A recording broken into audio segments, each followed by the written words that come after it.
Everyone, Miss Jones here. Happy Monday. So this week we are focusing on poetry. We're going to be focusing on poetry in reading and writing. So it's going to be really fun. It's one of my favorite units. Growing up, I used to write all the time. I'd write poetry before bed, after bed, in the morning. I love to write. So I really hope you like this unit this week. So we're going to introduce it today. And I'm going to start off with descriptive poetry. So when you hear descriptive, what do you think of? Descriptive, what word do you hear? Yeah, describe. So right here, if you could see my screen, I hope you can see my screen. Let's see if I can annotate. Let's move this down. All right, so I've been playing around with this over break, so I think I got the hang of it. Maybe not. All right, my mouse. I wanted spotlight. Okay, maybe not. Maybe this. Oh, great. Okay, perfect. So my anchor chart, instead of making a brand new one, I found this one online that I really liked because it's very simple for first grade introducing poetry, because next year you'll get a little bit more deeper into poetry. But this week we're kind of introducing it, and I hope you like it. So these are some of the things you need to know before we start writing poetry or reading poetry. It's just a type of writing. So you know how you can write a letter, an opinion piece. We've done how-to books. You can do so many things. You can make lists. You can write really anything you want down. But today we're talking about this type of writing, poetry. So it tells a story. So it really uses feelings and senses. So we're really going to dive deeper into our 5 senses today, as you can tell on my left side of my screen.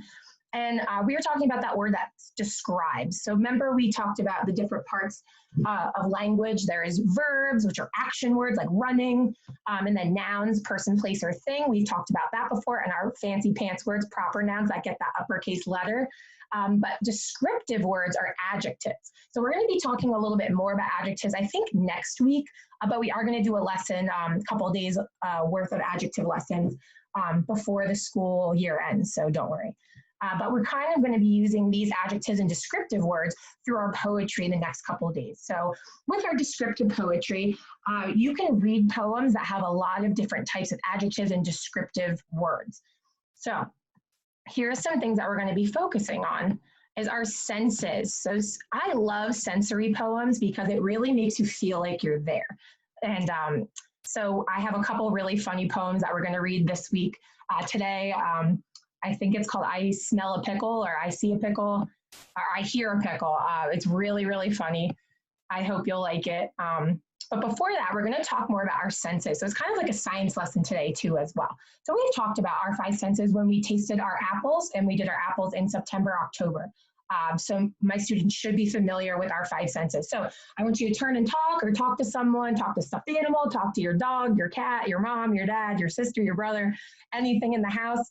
And tell them their 5 senses. So try to remember without even looking at my screen or asking someone. I want you to try to think about it and tell someone by you what your 5 senses are. Go. Awesome. Yeah. All right. So our 5 senses has to do with all the senses. So our feeling, our touching, our seeing with our eyes, smelling with our nose, hearing with our ears, and tasting with our mouth. So I love sensory poems because it really makes you almost feel like you're there or like you're smelling something.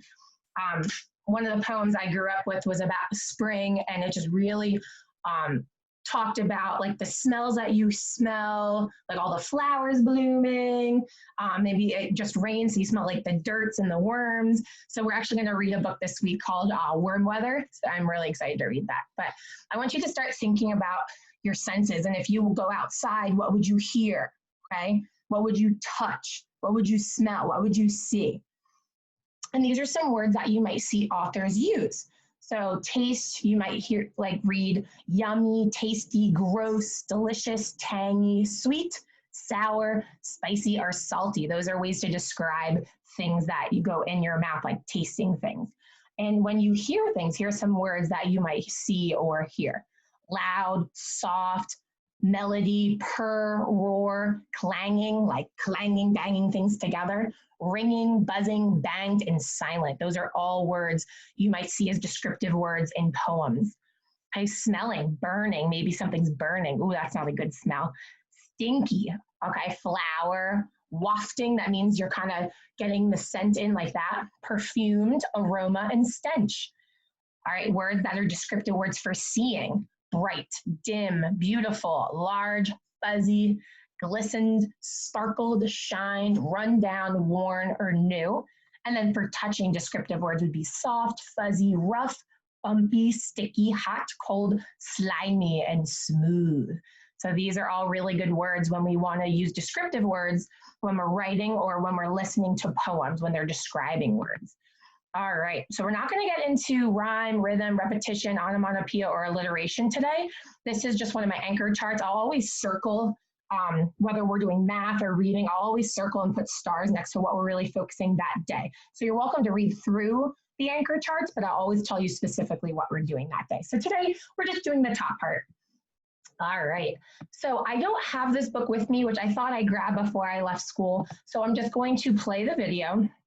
And it's about my 5 senses. So the kiddos might have already listened to this last year, or maybe even this year, but it's okay. It's always good to reread books. I love to reread books because you might have missed something the first time you read it. You might understand it better the next time.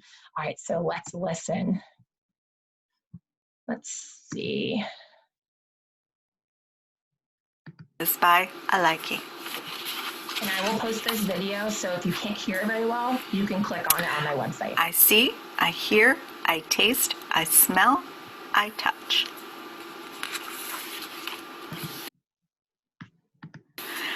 I can see, I see with my eyes. I can hear, I hear with my ears. I can smell, I smell with my nose. I taste with my tongue. I can touch, I touch with my fingers. I do all this with my senses. I have 5 senses.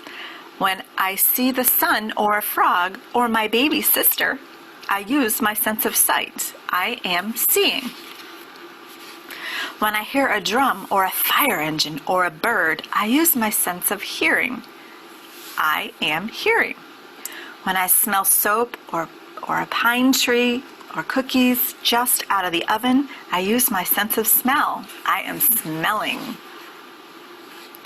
When I drink my milk and eat my food, I use my sense of taste. I am tasting. When I touch a kitten or a balloon or water, I use my sense of touch. I am touching. Sometimes I use all my senses at once. Sometimes I use only one. I often play a game with myself. I guess how many senses I'm using at one time. When I look at the moon and the stars, I use one sense. I am seeing. And when I laugh and play with my puppy, I use 4 senses. I see, hear, smell, and touch. When I bounce a ball, I use 3 senses. I see, hear, and touch. Sometimes I use more than one sense and less of another. But each sense is very important to me because it makes me aware. To be aware is to see all there is to see. Hear all there is to hear. Smell all there is to smell. Taste all there is to taste. Touch all there is to touch. Wherever I go, whatever I do, every minute of the day, my senses are working. They make me aware. The end. All right. I hope you like that story. Let me pause it. And I'm going to switch over to me. Let's see how I do this. Okay. Awesome. So that story was all about our 5 senses, which is really important when we're talking about our 5 senses describing words for our poetry. So we're doing our descriptive poetry today and tomorrow. And you might find something like this on my website, 5 senses describing words. So you pick your topic, And then I would love if you went outside and maybe did this for spring, like I was talking about before. I've done it before and it's really awesome because right now you can hear a lot of birds and all sorts of things happening. So I think this would be awesome. So maybe like what looks like, what outside sounds like, tastes like, smells like, and feels like. So I will scan this in and put it in the computer, and you can click on it. I know a lot of you, I'm not trying to have a lot of printing, but you're welcome to just use this as a discussion point as well if you don't want to actually write out on this graphic organizer. All right. So if you're following my morning meeting, language arts slides, there's a little bit more for my students to do. But other than that, that was our introduction to poetry. I have the link for our poem book for today, which you're going to love. I also made my own poem about watermelon because I love watermelon. And it was really fun because I had some watermelon in my fridge. So I used all my senses. I tried to really just think about my food and use all my senses to kind of figure out a poem. So poem is super easy. It's 5 lines.